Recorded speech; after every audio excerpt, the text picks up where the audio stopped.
दोस्तों, मैं Yagnesh sir Yagnesh study circle के इस यूट्यूब चैनल में आप सभी का स्वागत करता हूँ। आज हम स्टार्ट करेंगे बायोलॉजी क्लास 12 का 5th चैप्टर, जिसका नाम है origin and evolution of life. इस लेसन में हम पढ़ने वाले हैं कि सबसे पहला लिविंग सेल किस तरीके से डेवलप हुआ, इंसानों की डेवलपमेंट किस तरीके से हुआ, अलग अलग टाइप्स के एनिमल्स और प्लांट्स, और इस पूरे यूनिवर्स की स्थापना कैसे हुई, जन्म कैसे लिया, डेवलपमेंट कैसे हुआ इस पूरे यूनिवर्स का, उसके बारे में हम दोस्तों देखने वाले हैं। दोस्तों, लेसन की शुरुआत होती है कैन यू रिकॉल्स के। कैन यू रिकॉल में पूछे जाने वाले जितने भी सवाल होते हैं बहुत ही इंपॉर्टेंस होते हैं, और उसी के आधार पे वन बाय वन पूरे कंसेप्ट हमारे थेरोटिकल क्लियर होते जाते हैं। तो सबसे पहले हम स्टार्ट करते हैं पहले क्वेश्चन से, व्हाट इज इवोल्यूशन। इवोल्यूशन क्या होता है? Gradual change occurring in the living organism over a long period of time. Gradual का मतलब क्या होता है कि धीरे धीरे जो चेंजेस होते हैं बॉडी के अंदर, ह्यूमन बीइंग में, और उसके बाद हर लेवल के बाद उसके में तरह तरह के वेरिएशन, और उसके बॉडीज में जो चेंजेस आते हैं, चाहे उसके बॉडी के डेवलपमेंट में हो, चाहे उसका मानसिक विकार ही क्यों ना हो, तो जो ग्रेजुअल धीरे धीरे चेंजेस आते हैं लिविंग ऑर्गेनिज्म में, उसे कहा जाता है इवोल्यूशन। डायग्राम देख के आपको ये कंसेप्ट क्लियर होगा कि पहले हमारे जो वंशज थे वो बंदर थे, लेकिन आज की जो जनरेशन है वो कंप्यूटर चलाती है, मतलब होमो सैपियन सैपियन। इस तरीके से जो ग्रेजुअल चेंजेस आया, ये एकदम से चेंजेस नहीं होता, इसको करोड़ों साल लगते हैं ये चेंजेस में, नयापन अपनाने में, और इसे ही कहा जाता है इवोल्यूशन।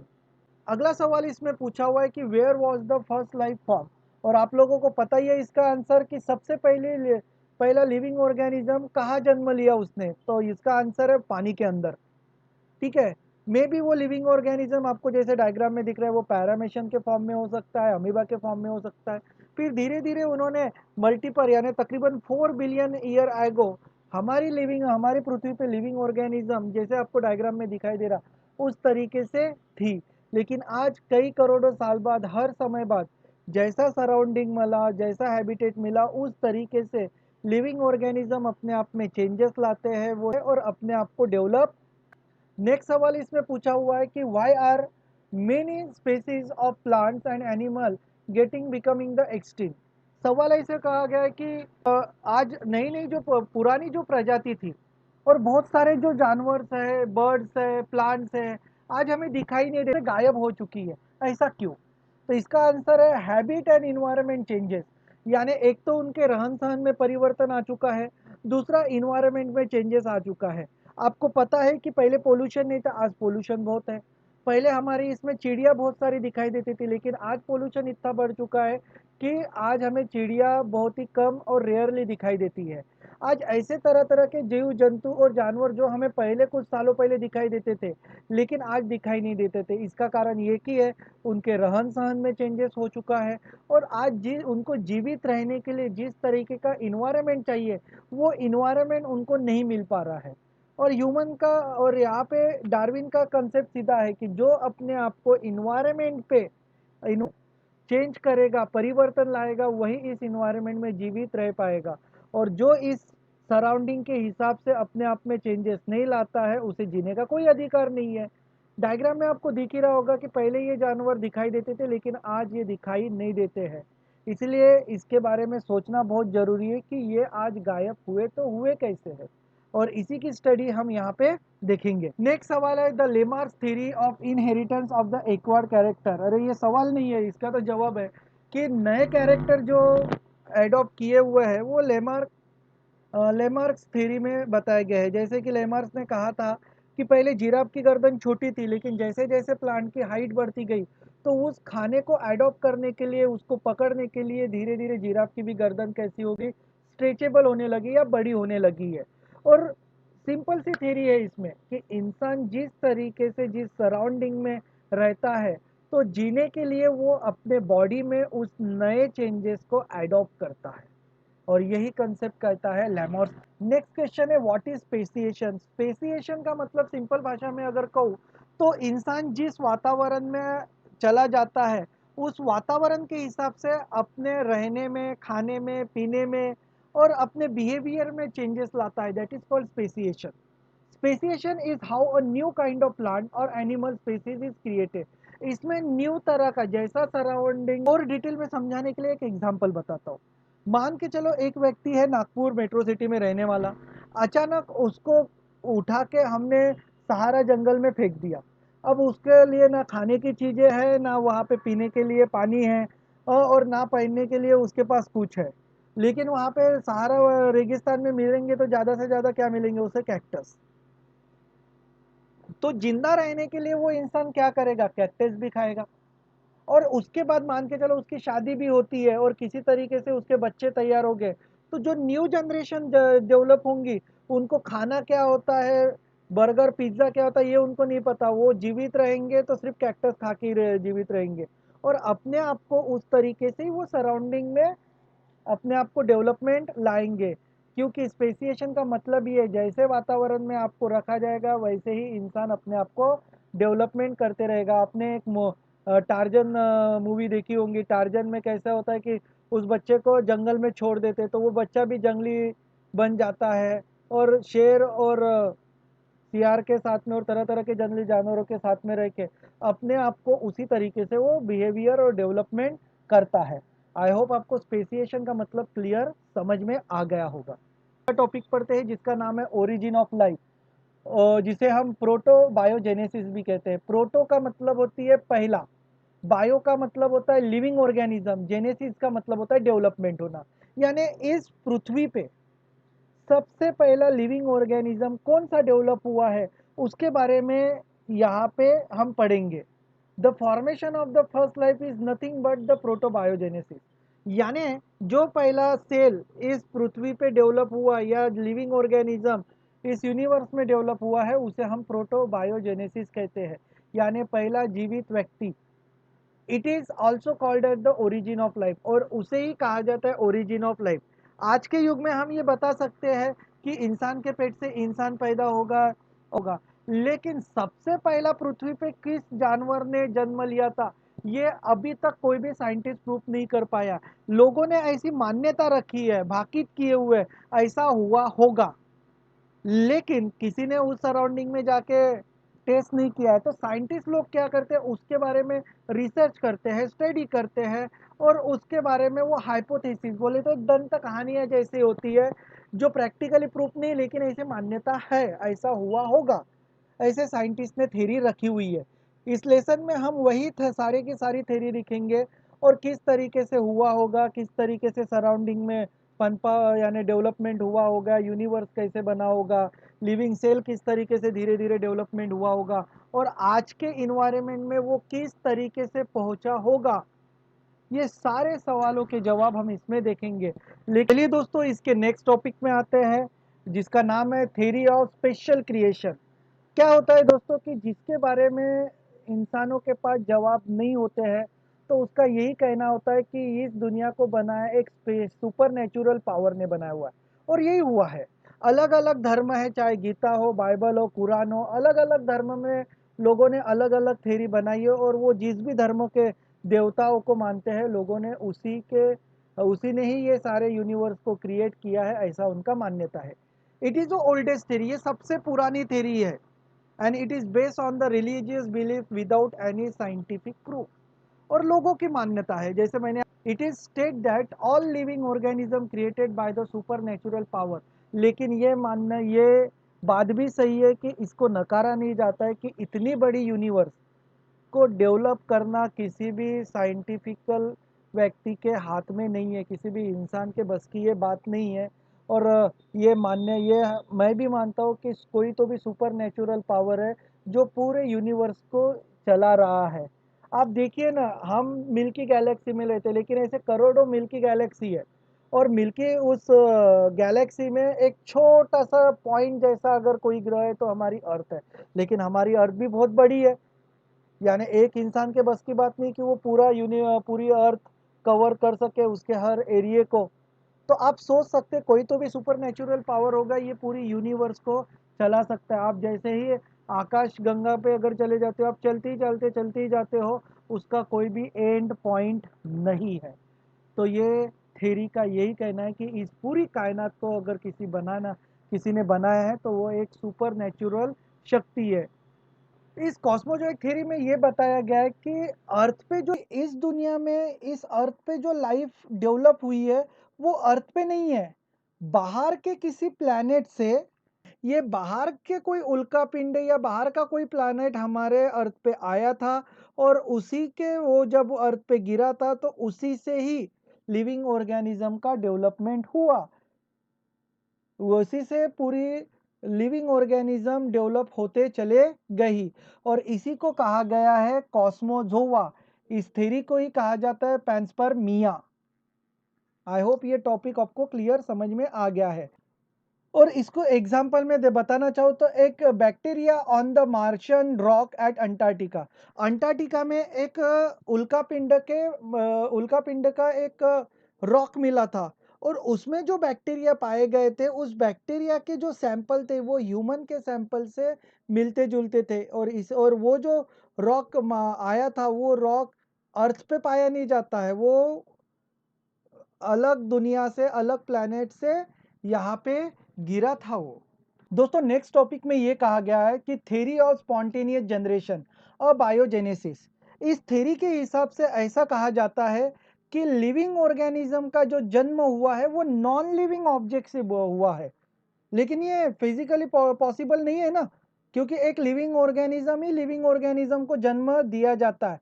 ऐसा हो सकता है कि नॉन लिविंग जो पार्टिकल्स है उनमें केमिकल चेंजेस होने के वजह से उसमें लिविंग ऑर्गेनिज्म के तत्व पाए गए और फिर धीरे धीरे उसी लिविंग ऑर्गेनिज्म से धीरे धीरे न्यू जनरेशन बढ़ती चली गई। According to this theory life originated from the non living material spontaneously. और ऐसा माना जाता है कि नॉन लिविंग से ही जन्मी होंगी, लेकिन वो फिजिकली पॉसिबल नहीं है। This theory was the disprove by the Louis Pasteur नाम के साइंटिस्ट ने इसको डिसअप्रूव कर दिया। ये तो दोस्तों नेक्स्ट थ्योरी है थ्योरी ऑफ बायोजेनेसिस। इस थ्योरी में ये बताया गया था कि जो भी लिविंग ऑर्गेनिज्म है वो उसके प्री एग्जिस्टिंग पहले के लिविंग ऑर्गेनिज्म से वो डेवलप हुआ है। मान के चलो जो एक फादर है वो फादर अपने चाइल्ड को डेवलपमेंट करता है और वो ही चाइल्ड फिर अपने ही तरह का लिविंग ऑर्गेनिज्म डेवलप करेगा, ऐसी जनरेशन ये आगे बढ़ती चली जाएगी। लेकिन ये पॉसिबल नहीं है कि नॉन लिविंग थिंग से लिविंग ऑर्गेनिज्म डेवलप हो। तो इस थ्योरी में ये बताया गया है according to theory living organism और always produce the pre existing life form. यानी उसका जो पहले का जो फादर रहेगा, वंश रहे, एंसेस्टर रहेंगे, उसी के आधार पे उसका डेवलपमेंट होगा और वो बनेगा। जैसे कि अगर उसके प्री एग्जिस्टिंग अगर डॉग होंगे तो वो भी डॉग बनेगा, अगर वो सुअर होगा तो सुअर ही बनेगा, अगर ह्यूमन होंगे उसके पेरेंट्स तो वो भी ह्यूमन ही बनेगा। And by the process called the reproduction, और इसी को कहा जाता है reproduction. The theory of biogenesis however could not explain origin of first life. लेकिन इस थ्योरी में पहला लिविंग ऑर्गेनिज्म कैसे डेवलप हुआ उसके बारे में नहीं बात किया है। लेकिन अभी यही बात चलेंगी कि अगर ये इंसान का बच्चा है तो इसकी जनरेशन भी इंसान ही बनेंगी, ये हम बता सकते हैं कॉन्फिडेंटली। लेकिन पहला जो लिविंग ऑर्गेनिज्म कई करोड़ों साल पहले जो अर्थ पे डेवलप हुआ था वो कैसा था दिखने में, ये हम अभी से ही हम ये एक्सप्लेन नहीं कर पाए। तो चलिए दोस्तों अभी देखते हैं हम इस लेसन के नेक्स्ट टॉपिक के बारे में, जिसका नाम है chemical evolution of life, self assembly theory of origin of life. इस थ्योरी के हिसाब से ये कहना है कि according to this theory life originated on the earth by the combination of several chemicals. इनका ये मानना है इस थ्योरी में कि लाइफ का जो डेवलपमेंट हुआ है बहुत सारे केमिकल जब आपस में आए उनमें कांस्टेंट केमिकल रिएक्शन हुई, और ये जो रिएक्शन जो हुई वो एक दो दिन में नहीं हुई। इस रिएक्शन को होने के लिए कई साल लगे, कई करोड़ों साल लगे, लॉन्ग पीरियड लगा, तब जाके उनकी रिएक्शन से न्यू लिविंग ऑर्गेनिज्म का डेवलपमेंट हुआ। This theory is also called the self assembly theory of origin of life और the biochemical origin of life. इस थ्योरी के हिसाब से लिविंग ऑर्गेनिज्म को लाइफ को डेवलप होने के लिए जो जरूरी केमिकल चाहिए, जैसे amino acid, monosaccharide, fatty acid, purine, pyrimidine, nucleotide, ये सारे केमिकल जब आपस में आए तो उनका कॉम्बिनेशन होकर न्यू लिविंग ऑर्गेनिज्म का डेवलपमेंट हुआ, जैसे कि आपको डायग्राम में दिख रहा है। और ये पहली ऐसी थ्योरी थी कि जिसमें साइंटिफिकल रीज़न था, जो साइंटिफिकली हम प्रूव कर सकते थे, ठीक है। और इसी थ्योरी को आगे फिर कंटिन्यू रखा गया। अब देखते हैं न्यू टॉपिक में। नेक्स्ट देखते हैं इस लेसन के टॉपिक में, origin of earth and primitive atmosphere. इसमें यह बताया गया है कि जब अर्थ जब बनी तो उसके पहले कई करोड़ों साल पहले दो ऐसे उल्का पिंड थे जो आपस में टकराए। उनके टकराने के वजह से इतना बड़ा यूनिवर्स में ब्लास्ट हुआ था, इतना बड़ा गैसेस का गुब्बारा बना था, और उन्हीं के छोटे छोटे जो उल्का पिंडों के टुकड़े हुए थे, उन्हीं टुकड़ों से इस यूनिवर्स का आविष्कार हुआ। The origin of universe was explain by the big bang theory, और इस यूनिवर्स के एक्सप्लोजन को नाम दिया गया बिग बैंग थ्योरी, जो कि जॉर्जेस लेमेंटर 1931 में उन्होंने बताया था। According to this theory, the universe originated about the 20 billion year ago by the single huge titanic explosion. Universe में बहुत बड़ा ब्लास्ट हुआ था, और जिसके वजह से इतना एक्सप्लोजन हुआ था जो कि वर्ल्ड में दोबारा का, यानी जो यूनिवर्स में दोबारा नहीं हुआ होगा। इतना बड़ा और इतना भयंकर ये एक्सप्लोजन हुआ था, जिसके वजह से छोटे छोटे टुकड़े इर्द गिर्द बिखर गए, और उन्हीं के वजह से Milky Way is one such galaxy of which our solar system is one a small part. और जिसके वजह से हमारी गैलेक्सी बनी, हमारी गैलेक्सी को मिल्की वे कहा जाता है, जो कि आपको सेकेंड नंबर के डायग्राम में दिख रहा है। इस तरीके से हमारी यूनिवर्स है। ये यूनिवर्स इतनी बड़ी होती है कि उसके स्मॉल पॉइंट जो होगा, वो पॉइंट हमारा अर्थ प्लैनेट होगा। और ऐसे करोड़ों मिल्की वेज उस समय बने, और हम ऐसे करोड़ों गैलेक्सीज उस समय बने उस सिंगल एक्सप्लोजन के वजह से। Earth is one of the planet of solar system and the originated about the 4.6 billion year ago.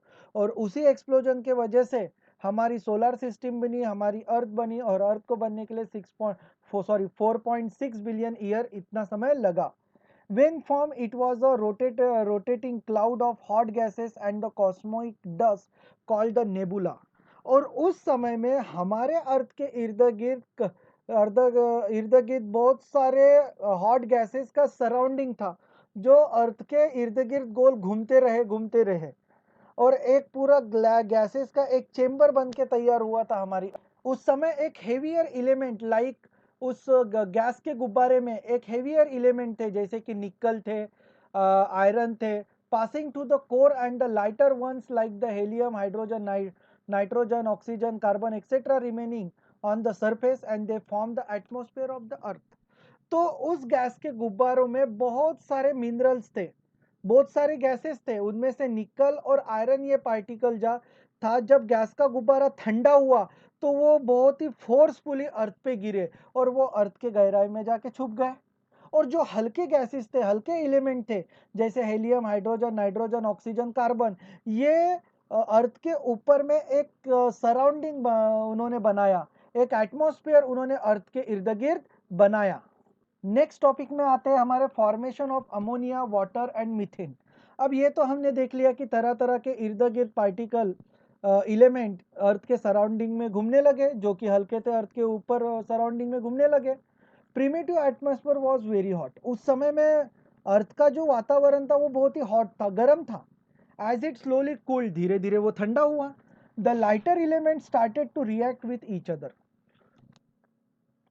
और उस गैसेस में जो हल्के एलिमेंट थे वो एक दूसरे से रिएक्शन करने लगे। जैसे कि आपको पता हो गया, हाइड्रोजन ये मोर रिएक्टिव एलिमेंट होता है, और ये हर किसी से के साथ में क्या करता है, बॉन्ड बनाता है। द अर्ली एटमॉस्फेयर रिच, और उस समय में हाइड्रोजन थे, कार्बन थे, नाइट्रोजन थे, एंड सल्फर थे, and each hydrogen being the more active, it reacted with the other element to form the chemical on the earth like the CH4, NH3, H2O and the H2S। अब जो hydrogen था वो carbon के साथ में react हो गए, hydrocarbon बन गया, करके मीथेन गैस में तब्दील हुआ। नाइट्रोजन के साथ में रिएक्ट करके वो अमोनियम गैस बन गया। वो ऑक्सीजन के साथ में रिएक्ट करके वो H2O में तब्दील हो गया। सल्फर के साथ में रिएक्शन होके वो हाइड्रोजन सल्फेट बन गया। ऐसे मल्टीपल गैसेस का एक न्यू कॉम्बिनेशन वहाँ पे तैयार हुआ और जिस तरीके से हमारे इन्वायरमेंट को डेवलप होने में मदद मिली।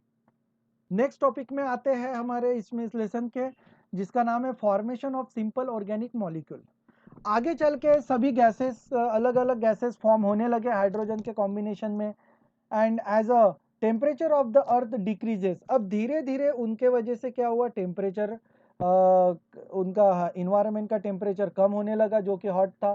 Steam condense into the water, और जो बादल बने थे वो अभी वाटर में कन्वर्ट होने लगे, that result in the heavy rainfall. और उस समय में बहुत धुआंधार बारिश हुई, and the earth gradually cooled, और अर्थ का जो तापमान जो गर्म था वो अब धीरे धीरे ठंडा होने लगा। Rain water got accumulated on the land to form the river, stream, lake, seas and ocean। और जो बारिश का पानी ऊपर से गिरा उससे नदियां बनी, झरने बने, तालाब बने, समुंदर बने, और बड़े समुंदर में उसका डेवलपमेंट हुआ। The absence of ozone layer, लेकिन उस समय ओजोन लेयर नहीं थी। Direct interaction with ultraviolet radiation reach the surface of the earth directly. Sun से जो जो नुकसानदायक किरणें होती है अल्ट्रावायलेट रेज, वो डायरेक्टली, और उसी अल्ट्रावायलेट के रेज के वजह से तरह तरह के रेडिएशन पैदा होने लगे, लाइटनिंग होने लगी, वोल्केनिक एक्टिविटीज होने लगी, और अर्थ पे तरह तरह की एक्टिविटीज होने लगी। With the help of the various molecule of hydrocarbon, ammonium, methane and water underwent reaction like the condensation, polymerization, oxidation and reduction। और जो हमारी गैसेस थी hydrocarbon, ammonia, methane and water, वो तरह तरह के एलिमेंट के साथ में रिएक्शन करके कभी कंडेंसन की रिएक्शन होती थी, कभी पॉलीमराइजेशन होता, ऑक्सीडेशन और रिडक्शन, ये सारी प्रोसेस अर्थ पे ये एक्टिविटी होने लगी, and resulted in the formation of simple molecule. और ऑब्वियसली जब ऐसे इस तरह की केमिकल एक्टिविटी होने लगती है तो फिर फिर उसके बाद लिविंग ऑर्गेनिज्म को डेवलप होने वाले जो एलिमेंट थे वो डेवलप होना शुरू हुआ। जैसे कि लिविंग ऑर्गेनिज्म को डेवलप होने के लिए क्या चाहिए, मोनोसैकेराइड चाहिए जो कि एक एनर्जी का काम करता है, अमीनो एसिड चाहिए जो कि उसको पनपने में मदद करता है, प्यूरिन, स्पेरिमिडिन, फैटी एसिड, ग्लिसरॉल, ये उसके पूरे बॉडी के स्ट्रक्चर को डेवलप करने में मदद करता है। और दोस्तों इस तरीके से ये सब ऑल इसेंशियल एलिमेंट इंग्रेडिएंट जब आपस में आए, so all life related essential substance develop their, और इस तरीके से न्यू लाइफ का डेवलपमेंट स्टार्ट हुआ। तो इस लेसन के नेक्स्ट टॉपिक की तरफ देखते हैं जिसका नाम है formation of complex organic molecules. अब हमने अमीनो एसिड तो डेवलपमेंट हो गया था, लेकिन और भी लिविंग ऑर्गेनिज्म को अच्छे तरीके से डेवलप करने के लिए एक चीज की कमी थी, वो थी प्रोटीन की।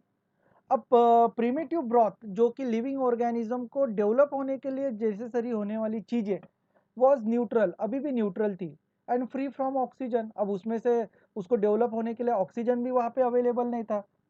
और polymerization takes place and the simple organic molecule, और तरह तरह के प्रोटीन और अलग अलग गैसेस केमिकल रिएक्शन, छोटे छोटे मॉलिक्यूल्स आपस में आके एक चेन बनाने लगे जिसे पॉलीमराइजेशन चेन का नाम दिया गया।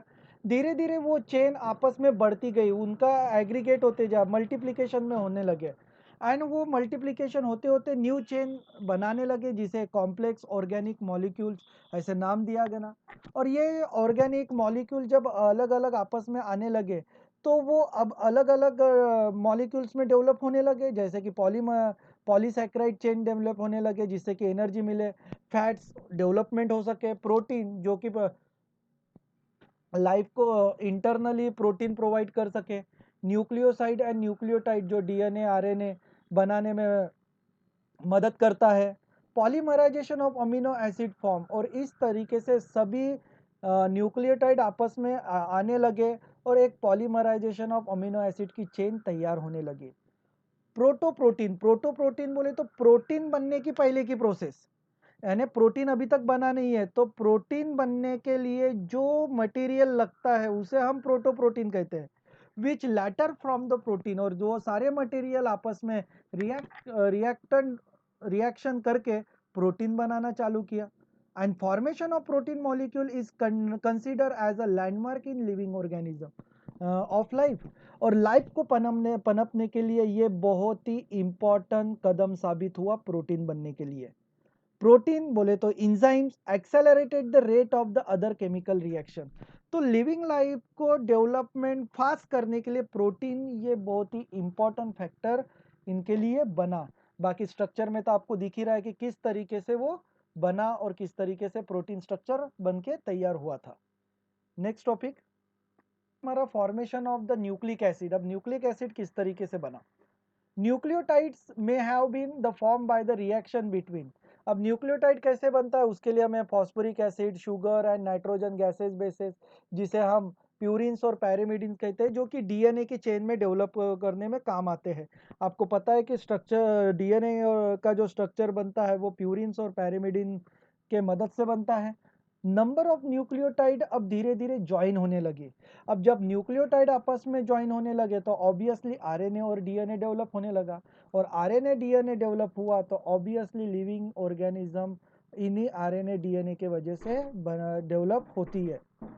Nucleic acid acquired the self replication and ability which is the fundamental property of living form. और आपको पता है कि न्यूक्लिक एसिड का गुणधर्म क्या है, वो सेल्फ रेप्लिकेट होता है, अपनी तादाद खुद बढ़ाता है, उसको बढ़ाने के लिए किसी और की जरूरत नहीं होती है। और ये fundamental property of living organism इसके वजह से डेवलप हुआ। बाकी स्ट्रक्चर में आपको दिख ही रहा है कि डीएनए, आरएनए का और प्रोटीन का स्ट्रक्चर किस तरीके से डेवलप हुआ था। तो चलिए दोस्तों, अब आते हैं इस लेसन के नेक्स्ट टॉपिक के बारे में, जिसका नाम है फॉर्मेशन ऑफ प्रोटोबायंट्स और द प्रोसेल। यानी प्रोसेल बोले तो पहला लिविंग ऑर्गेनिज्म किस तरीके से हुआ उसे कहा जाता है प्रोसेल्स और प्रोटोबायंट। प्रोटो बोले तो पहला, बायंट बोले तो living organism. The nucleic acid along with the inorganic and the organic molecule form the first form of life called the protobiont। यानी पहला लिविंग ऑर्गेनिज्म न्यूक्लिक एसिड की मदद से ऑर्गेनिक और इनऑर्गेनिक कॉम्बिनेशन बना के एक पहला लिविंग ऑर्गेनिज्म डेवलप हुआ, जिसका नाम रखा गया protobiont. Protobionts are the probiotic chemical aggregate having the some property of living system. तो एक लिविंग ऑर्गेनिज्म की जो खास बात थी वो सारी उसमें देखने को मिली। वो मल्टीप्लाई हो सकता था, वो अपनी ग्रोथ कर सकता था, ठीक है, एक लिविंग ऑर्गेनिज्म से दो लिविंग ऑर्गेनिज्म में तब्दील होता था, अपना आकार वो बढ़ा पाता था। ये सारी उसकी बेसिक क्वालिफिकेशन थी ह्यूमन लाइफ की, तो वो उसकी डेवलप हो गई थी। The protobionts are form due to the coacervation. ऐसा को एसर्वेशन का मतलब होता है अपनी तादाद बनाना, एक के दो, दो के चार, चार के आठ, इस तरीके से। And aggregation of organic molecules, अपनी तादाद बढ़ाना। Oparin 1924 call them the coacervate. Oparin नाम के साइंटिस्ट ने इसको 1924 में नाम दिया गया कोएसरवेट अपने ही। And Sidney Fox called the proteinoid और द माइक्रोस्पोर। और सिडनी के एक साइंटिस्ट ने उसको प्रोटीनॉइड्स और माइक्रोस्पेयर्स ये नाम दिए गए उसको। अब ये जो टॉपिक है थोड़ा सा डिटेल में पढ़ते हैं, इसके सभी के सभी एक थ्योरी की तरह एक हम इसको समझते हैं। Coacervates are the colloidal aggregation of the hydrophobic. Hydro का मतलब होता है पानी, और फोबिक का मतलब होता है उससे दूरी बनाए रखना। तो उस समय में जो प्रोटीन्स थे वो पानी से थोड़ी दूरी बनाए बने थे, यानी पानी के डायरेक्टली कांटेक्ट में नहीं थे। एंड लिपिड्स और द वो सिर्फ एक बबल फॉर्म में अपने आप को सराउंड किए हुए थे। कोएसरवेट grew into the size by taking up material from the surrounding aqueous medium। लेकिन धीरे धीरे धीरे धीरे जो एसरवेट थे वो धीरे धीरे पानी के साथ में, एक्वस पानी में रिएक्शन करने लगे। एज दे ग्रेव, और धीरे धीरे उस पानी में के साथ में एक्टिव होने लगे और पानी में भी वो खुद का डेवलपमेंट करने लगे। They became the thermodynamically unstable and the split into the smaller unit. वो अनस्टेबल मॉलिक्यूल थे, एक जगह पे रुक नहीं पाते थे। वो अपनी तादाद यहाँ से वहाँ, यहाँ से वहाँ वो घूमते रहते थे, split into the smaller unit में। And comparable to the daughter cell of the budding organism, और डॉटर सेल भी वहाँ पे अपनी तादाद बढ़ाने लगी थी।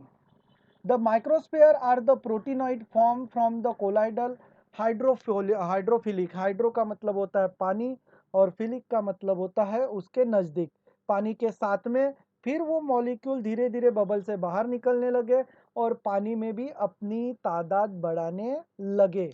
और complex is surrounded by the water molecules, और वाटर के साथ में अब वो रिएक्शन करने लगे और वाटर में भी अपनी तादाद, अपनी जनरेशन बढ़ाने लगे। These bodies may have the outer double membrane like the primitive cell, and diffusion and the osmosis may have occurred across the membrane। और वो जो थे पानी के साथ में रिएक्शन करने वाले मॉलिक्यूल वो डबल मेम्ब्रेन में थे, और ऑस्मोसिक रेगुलेशन उसमें करने लगे, यानी पानी के साथ में सांस लेने लगे, अपना डेवलपमेंट उस पानी के साथ में करने लगे।